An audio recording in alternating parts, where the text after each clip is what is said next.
There we go. And the final book review is today's speaker, Michael Schratt. I got to tell you, I'm a visual guy. So this book is just, I mean, it hits the spot.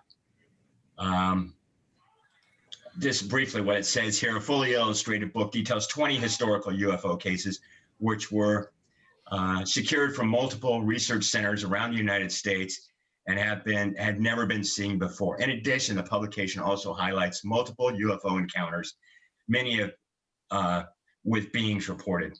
A few cases covered in this book, the mystery airship wave of 19, and then it goes on and it talks about.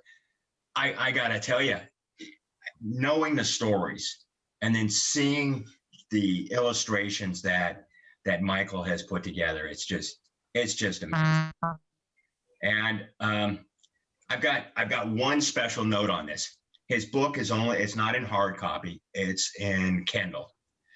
But if you don't have a Kindle reader, which I don't have, you can go on Amazon and for free, you can download a Kindle converter and read the book on your laptop. That's what I did.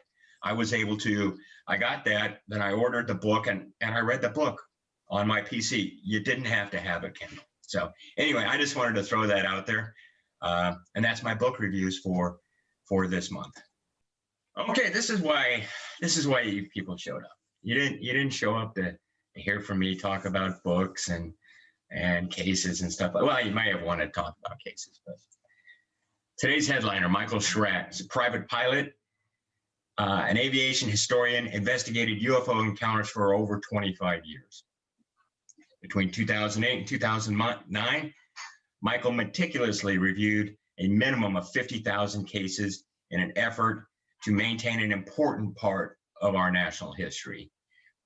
Recreated dozens of highly credible UFO cases by using drawings, illustration, and commissioned artwork. Many of these include USO, unidentified submerged objects, actual extraterrestrial encounters, and prehistory UFO cases. He has appeared on multiple media platforms to include the following: Coast to Coast AM, History Channel, Paranormal Matrix, UFO Hunters, Fade to Black. Guest speaker at multiple UFO conferences, including the following: Phoenix MUFON, Orange County MUFON, International UFO Congress, MUFON Symposium, and UFOCon. And with that, Michael, it's all yours. Okay, JAL Flight 1628, November 17, 1986. This is on a flight from Paris to Tokyo over Alaska. And when people talk about this case, they never talk about the beginning part of this. What was seen were what looked like 2 Campbell's soup cans chopped in half with a piece of black electrical tape going down the center. It was about 150 feet across. There were 2 of these things, and it had these amber or red colored lights that were alternating as they were going back and forth, seen by the pilot and the co-pilot. And there was a point in this entire sighting that they got it on TCAS, so it's onboard radar. It was confirmed by FAA radar at Anchorage, and then also the military radar. So 3 separate radars confirmed this.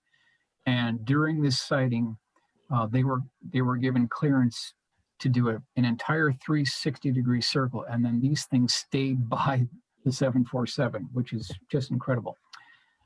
Here we go, Miami Herald, January 4th, 1987. FAA reviewing data from night Japanese pilots reported UFOs. Newspaper clippings reported it as well.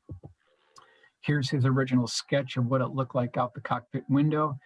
And then a little bit after the 2 were seen, something unbelievable happened.